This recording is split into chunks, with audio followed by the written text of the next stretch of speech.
On va crever.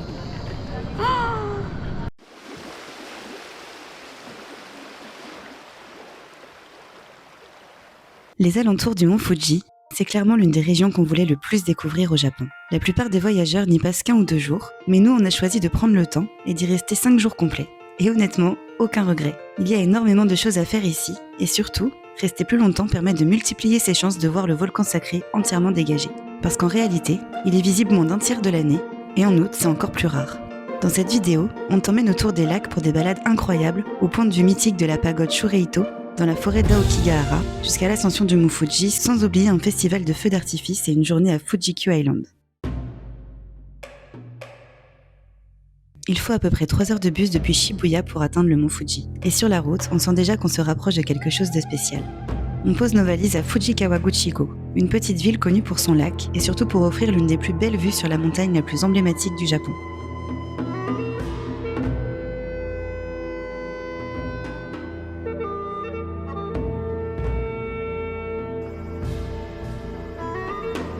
On ne croise pratiquement personne, juste quelques pêcheurs, silencieux, comme figés dans le décor. On sait qu'on a entre 10 et 30% de chances de voir le sommet du Fuji à cette période. Alors quand il se dévoile presque entièrement pour notre première soirée, on se sent incroyablement chanceux.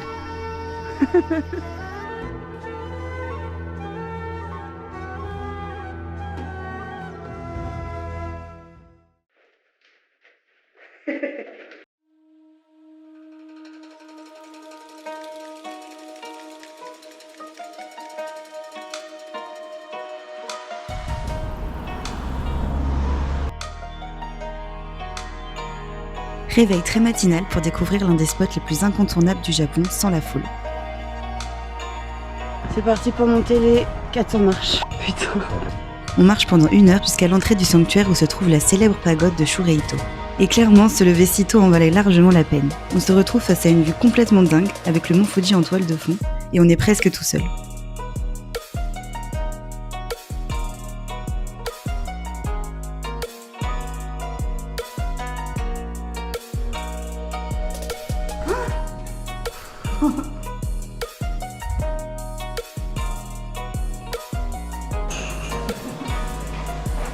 De l'eau du mont Fuji. Tu rigoles, mais c'est ta gueule derrière. Ah, il y a la caméra. Après avoir pris un bon petit-déj, on prend un bus qui nous fait longer une magnifique route panoramique, direction un lieu qu'on rêve de découvrir depuis des années, la forêt d'Aokigahara. Oh, la gueule. Bah quoi? On va dans la Bat Cave. Avant la rando, on fait un arrêt dans un spot assez touristique, la Bat Cave. C'est une grotte volcanique qui a été formée par d'anciennes coulées de lave. Faire gaffe au sol et au plafond.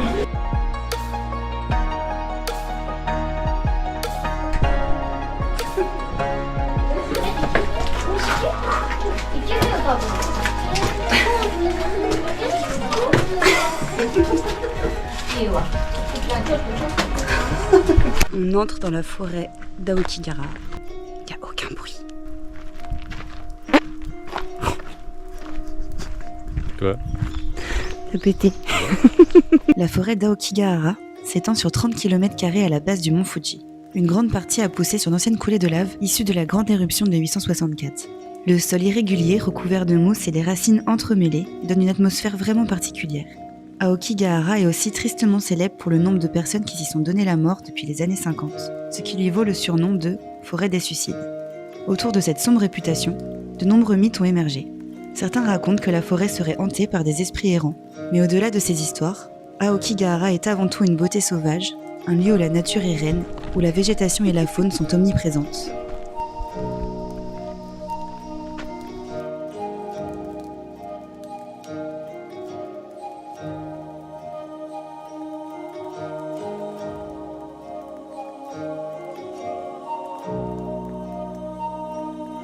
Ça, tu vois bien que c'est une coulée de lave, tu sais. Oui. Qui s'est avancé et qui s'est arrêté.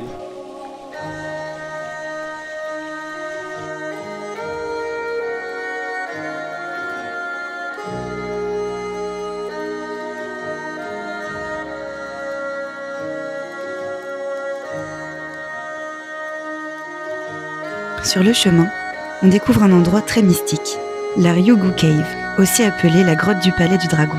Dans la mythologie japonaise, ce nom fait référence à un lieu légendaire lié aux esprits et aux divinités de l'eau. Le plafond de cette grotte volcanique s'est effondré avec le temps. Résultat, il y a maintenant une grande cavité à ciel ouvert, tapissée de mousse et de fougères, ce qui rend l'endroit encore plus magique.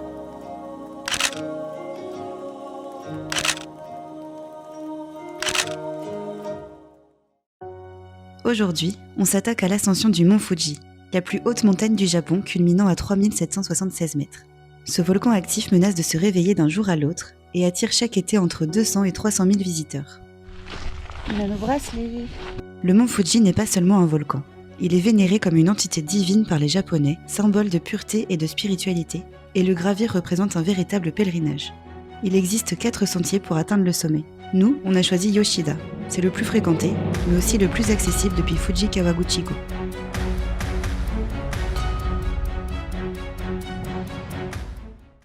Ça monte beaucoup. Ça monte fort, ouais.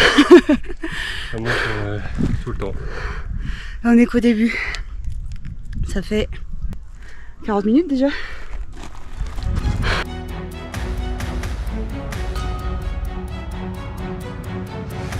La plupart des gens le font en 2 étapes. Ils montent dans l'après-midi, dorment dans un refuge, puis terminent l'ascension au lever du soleil.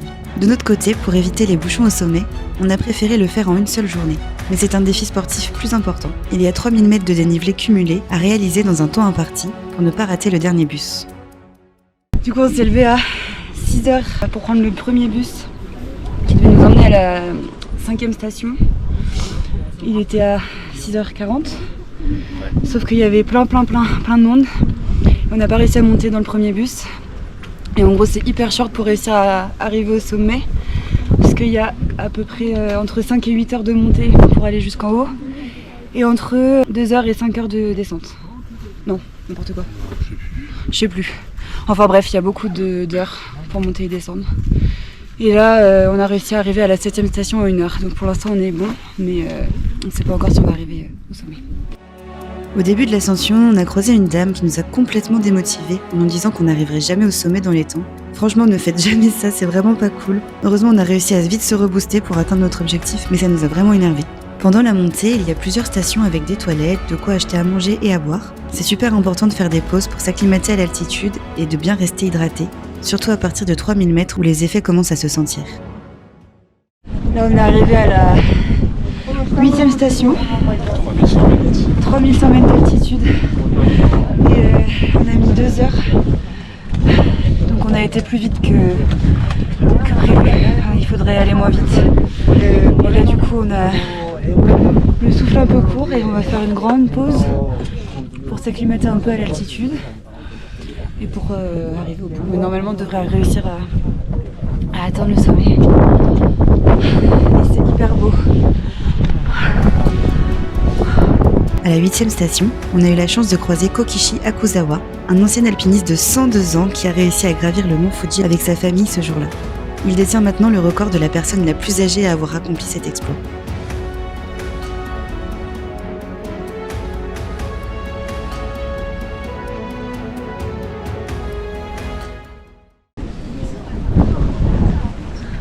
On mange du curry.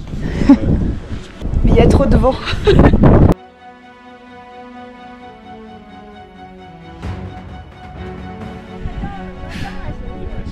Dernière ligne droite. À 3600, à 3700. On est presque au haut. Et il y a un gros tori à passer et après c'est bon.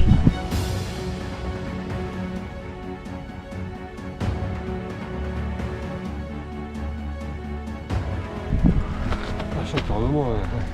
T'as le souffle court.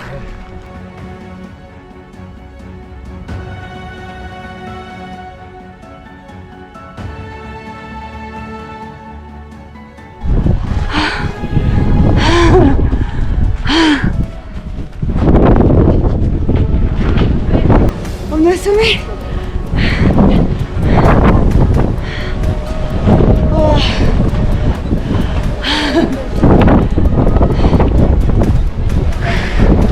On l'a fait.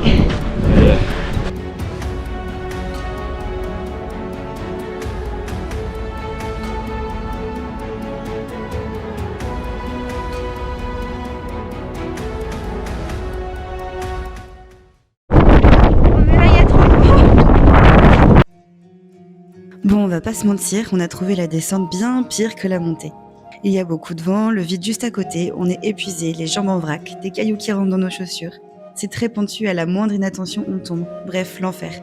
Mais le pire, c'est la monotonie. Des longs lacets interminables du même côté de la montagne. À gauche, à droite, à gauche, à droite. On a vraiment l'impression que ça ne s'arrêtera jamais.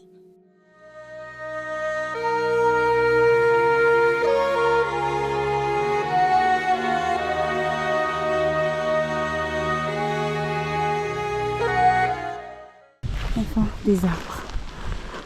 J'ai perdu tout espoir. Bah si, il y a des arbres. C'était comment? Horrible. Horrible. C'est la pire descente de ta vie? Ouais. Non, je la referai jamais.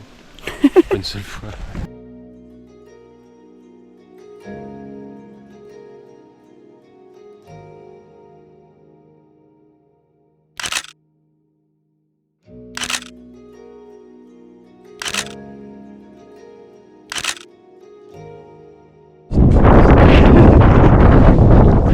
Mal vu en plus. Oh merci, thank you. Là, c'est mon téléphone sur mon fouille.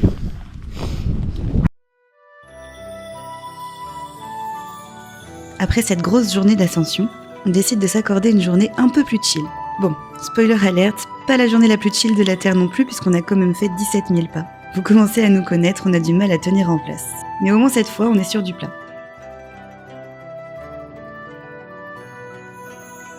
On fait tout le tour du lac de Kawaguchiko, avec des vues magnifiques sur le mont Fuji, et franchement, on ne s'en lasse pas.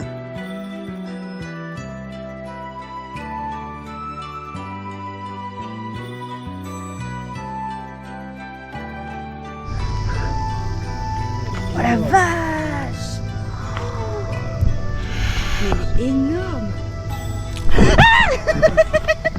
Je suis obligée d'aller à la pharmacie parce que j'ai dormi avec mes lentilles comme une conne. Et maintenant j'ai mal à l'œil. Oh, ils sont trop mignons. Kiki rose. 2200, ça fait 12 €. Après, tu le veux ton kiki depuis le début. Bah ouais. Kiki japonais là, il est ancien. Ouais, stylé, ouais.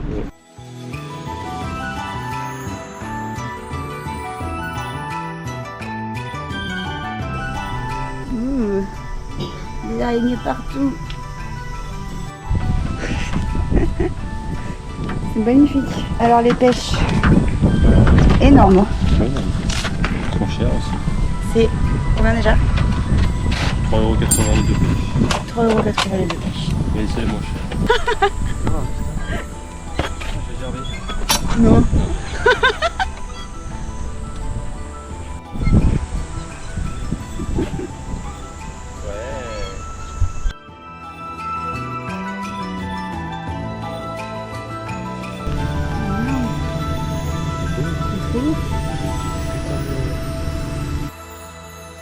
On est presque seul tout au long de la balade jusqu'à ce qu'on arrive au parc Oishi. C'est très joli mais clairement plus touristique. Il y a beaucoup de monde et ça nous donne juste envie de nous éloigner pour prendre un gros goûter bien mérité. Oh, t'as une pipette de chocolat à mettre partout. One of the most impressive firework festivals at Kawaguchiko. Donc Ça va envoyer du pâté quoi. Genre on est là. Et le feu d'artifice il est tiré là. Et on voit le mont Fuji derrière. Encore. sur là. Quand on est arrivé à Fuji Kawaguchiko, on a appris qu'il y avait un festival de feux d'artifice. Pendant notre balade, on s'est vite rendu compte que les gens réservaient leur place et leur spot photo très tôt dans la journée. Du coup, on s'est dit qu'on allait faire pareil. Vers 16h, on est allé se poser et on est super bien placé. On ne sait pas du tout à quoi s'attendre, mais on sent que c'est un big événement ici et on adore déjà l'ambiance. Il y a des familles, des amis, des couples, c'est simple et très chaleureux. C'est incroyable d'être là putain. C'est ouf.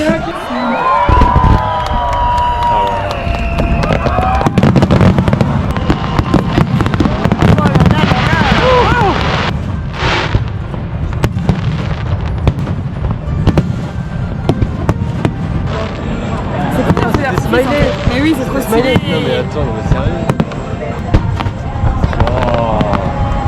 J'ai un peu d'artifice qui éclaire autant. Moi j'adore. Wow.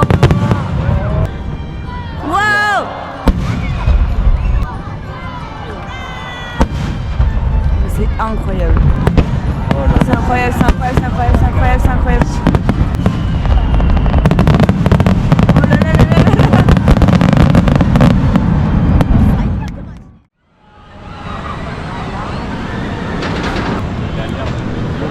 Je crois que j'ai jamais vu un truc aussi bien que ça. T'es prêt à aller le faire? Bah ouais. C'est parti. En tant que fan de sensations fortes et de parcs d'attractions, impossible de passer à côté de Fuji-Q Island.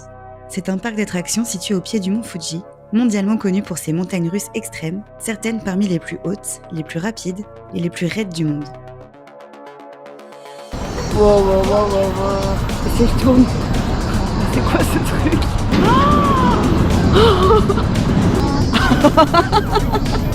On va crever.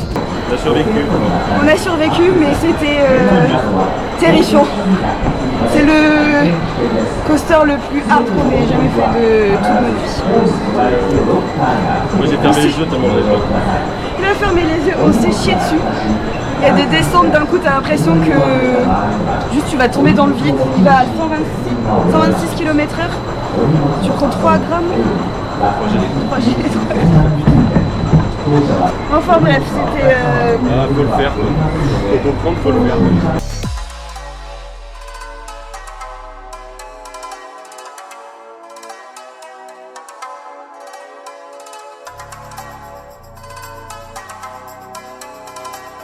On est trempé.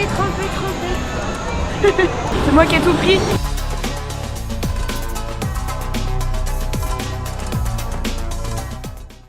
On va faire une maison hantée et apparemment c'est une des plus terrifiantes du monde.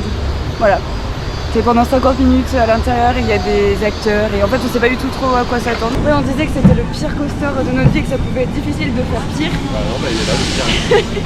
Et après on a regardé sur internet, on a mis pire manège du monde. Et il y en a un autre de ce parc là qui est sorti et c'est celui qu'on va faire là, qui s'appelle Takishiba. Et là-bas, ah, on voit pas parce qu'il y en a. Je suis le pire. Il y a le mont Fuji. J'ai presque oublié. Ah, il est toujours là. On a survécu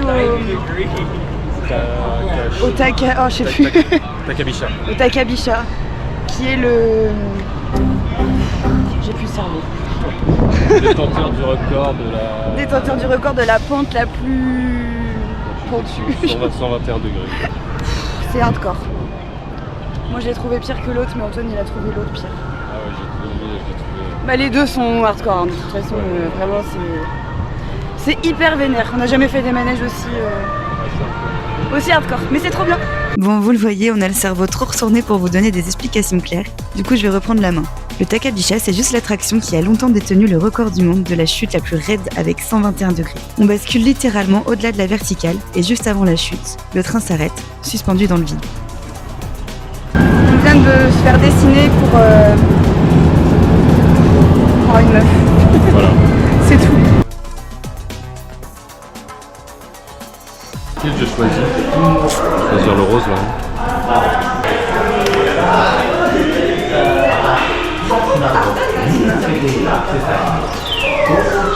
Oh non!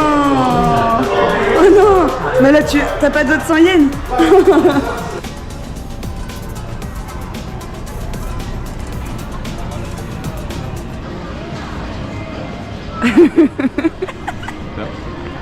Ah, c'est pas mal. Ça te va bien. On a notre dessin. Alors on est vraiment très cons. Oh là là, je me fais attaquer par les papillons partout.